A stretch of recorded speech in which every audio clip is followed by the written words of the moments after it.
Okay, in this video then we're going to look at the second problem on the second test. I've got it up on the screen here. As you can see, we have a subsonic airplane that is flying at a given altitude, and at that altitude the atmospheric conditions are 70 kPa and 255 Kelvin. A pedostatic tube is measuring the difference between the stagnation and the total or the static pressure, and they find out that that is equal to a 12 kPa. With that piece of information then on the pressure rise as we slow the aircraft down, we should be able to then determine the speed of the airplane as well as the flight Mach number. So this is a fairly straightforward problem. We go into our software, our test software. This one then will be a gas dynamics problem.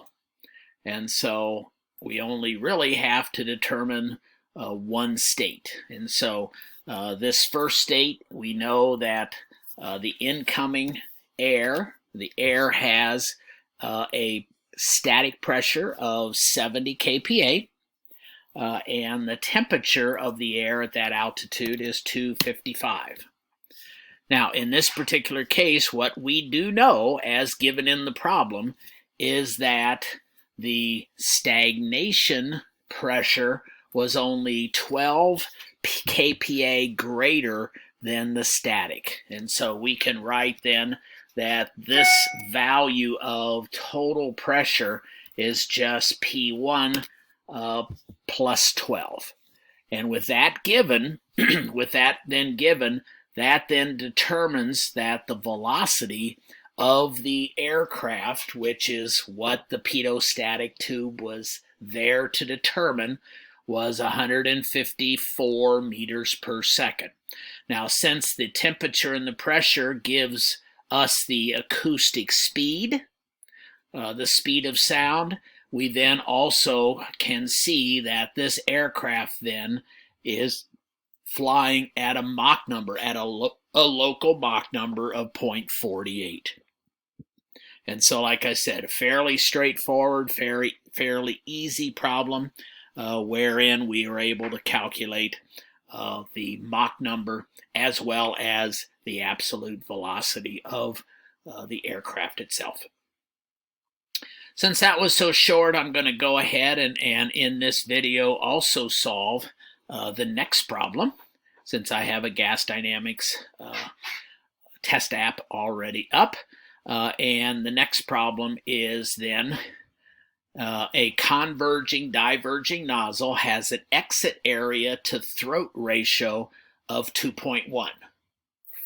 Okay, the throat area is given as 5 centimeters squared, and the static conditions at that throat location is 500 and 275 K.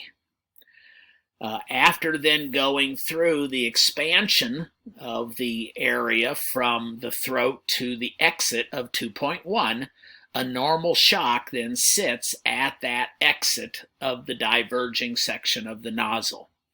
And then we are asked then to determine what the mass flow rate through the nozzle is, as well as what are the static conditions, temperature, pressure, and velocity after the normal shock that's sitting there. Okay, so let's go, we'll go ahead and we'll pick state 2. State 2 is air, and again, this is going to be the conditions at the throat.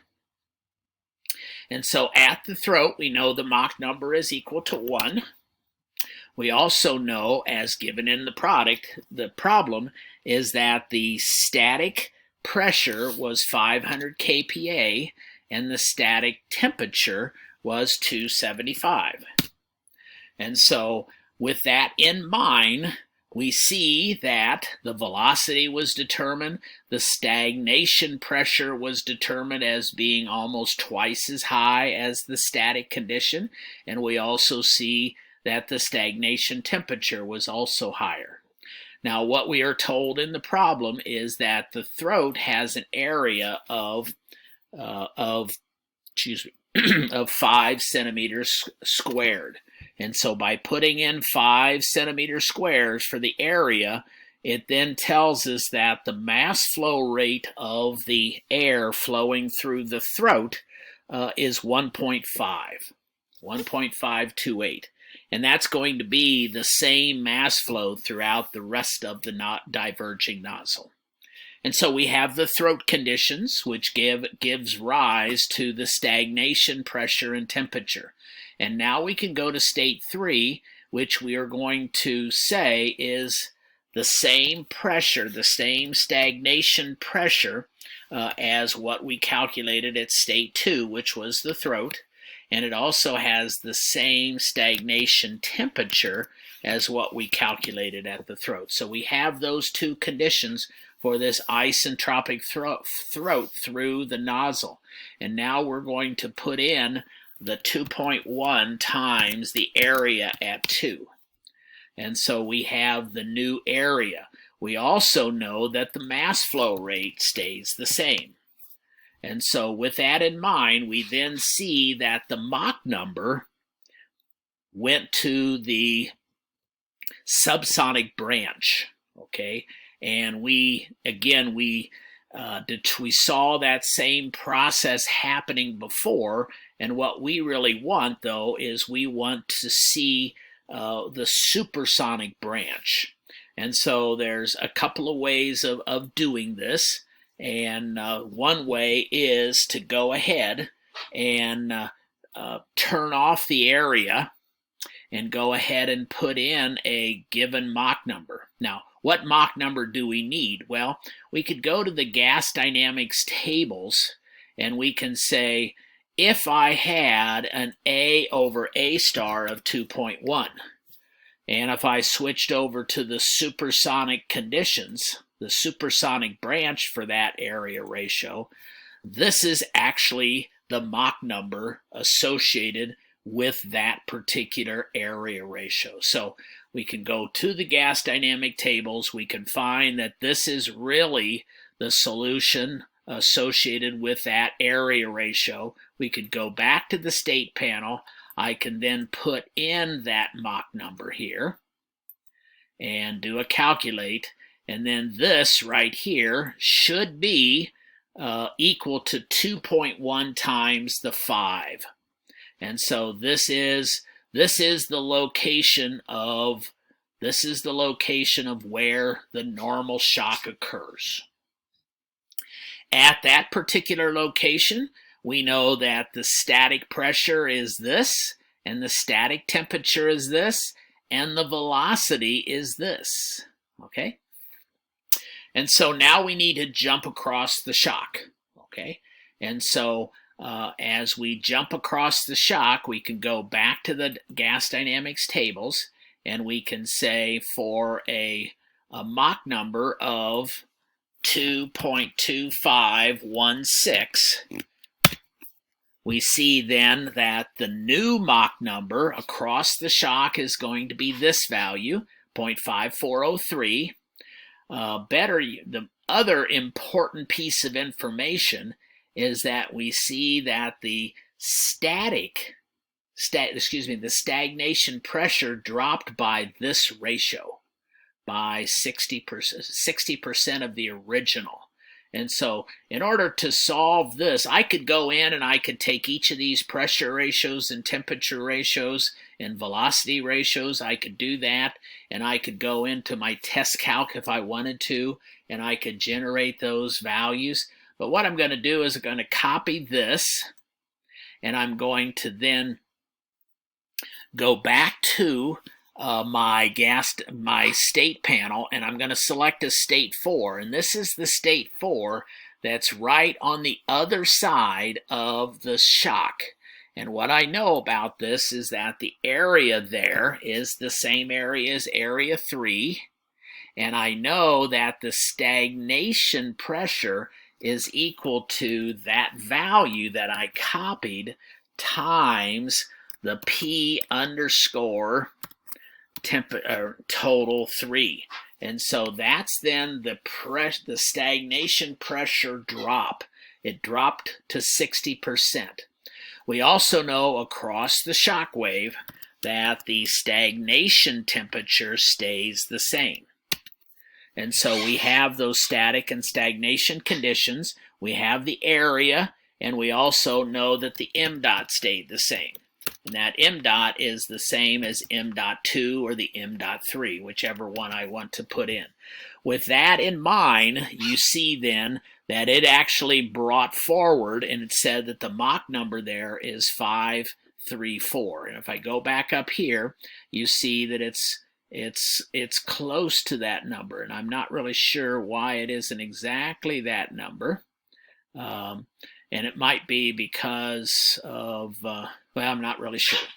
And so that was one way. I put in the pressure drop, and what I'll go ahead and do then, since this should have given us that same Mach number, I'm then going to go ahead and do a super calculate, and I'm going to go to the I/O panel, and I'm going to say, well, what I'm really after here is I want to determine what is the new pressure, the new static pressure.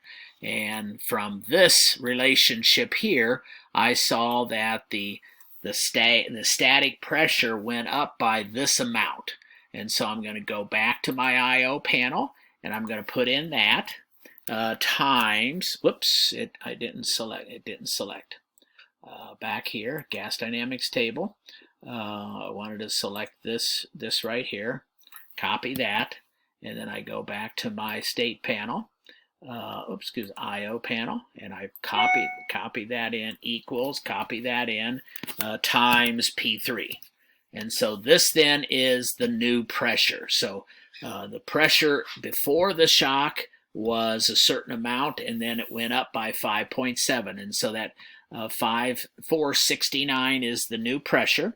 I'm going to do the same thing. I'm going to go back to gas dynamics, and I'm going to look at what happens to the temperature. I'm going to copy that. I'm going to go back to my I/O panel, and I'm going to say that new temperature is equal to that value times temperature 3, and we see that that is calculated to be 311. It's about a little, almost 2 times the static temperature there.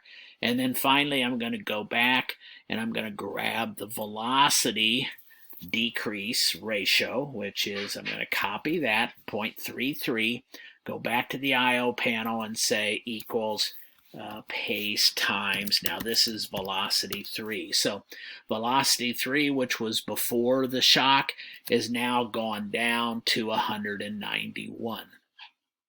And so 469, 311, and 191. Now, though, that should be same as what I have here for 471, 311, and a velocity of 190. And so 471. And so if I went back to the I/O panel, 471, 2 units there. Okay, the temperature is about the same, 312, 311, and then finally the velocity 190, and it went to 191. So I think that the difference here, it came about due to, in this gas dynamics table, when I selected this ratio here, or I put in this Mach number. Okay, there must be a couple of extra units or something, or digits that I could have copied and been able to get the answer much closer. So, but that then solves that particular problem. So in this case, it asked for the mass flow rate through the nozzle, the static conditions of temperature, pressure, and velocity after the normal shock. And we saw that we went about it 2 different ways, one by actually lowering the stagnation pressure and having it determine at the new Mach number what the conditions are, and then we also use the ratios given in the gas dynamics table for the normal shock to actually calculate those across the shock.